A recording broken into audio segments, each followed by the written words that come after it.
Eh bien le bonjour, ici Django, bienvenue dans cette nouvelle vidéo. Aujourd'hui on va parler de l'E3. Donc pour ceux qui ne savent pas, l'E3 a été annulé en 2023 pardon. Suite à l'abandon du coup du festival du festival de la convention on va dire, par les plus gros constructeurs et les plus gros éditeurs malheureusement. Ils sont tous rabattus sur le Summer Game Fest et sur des présentations en ligne qui coûtent beaucoup moins cher à faire que des présentations en physique avec des gros stands etc.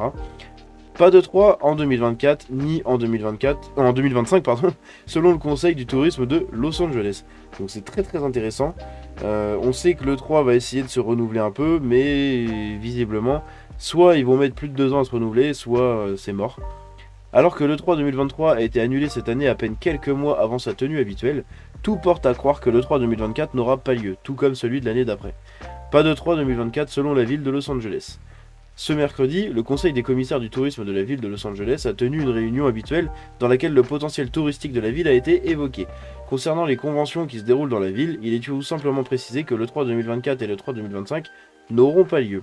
L'information, repérée par un membre du forum Resetera, se trouve précisément à la page 21 du compte rendu de la ville. En bas de cette page, on peut tout simplement y voir la mention, y compris l'annulation de l'E3 pour 2024-2025.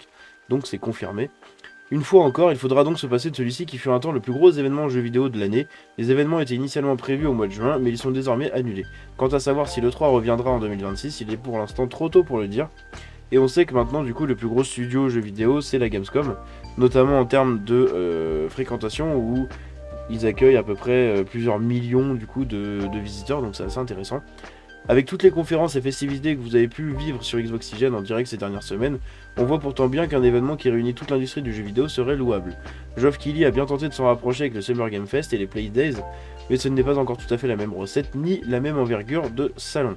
Manque d'organisation ou manque d'envie, il est difficile de bien comprendre comment le plus gros représentant du jeu vidéo au monde ne parvient pas à organiser un tel salon de nos jours, et d'autant plus après une période Covid où toute l'industrie éprouve le besoin de se retrouver en physique. Donc, pas de 3 en 2024, pas de 3 en 2025, peut-être un E3 en 2026. Ça sent le sapin. Moi, c'est mon avis là-dessus, sur cette histoire.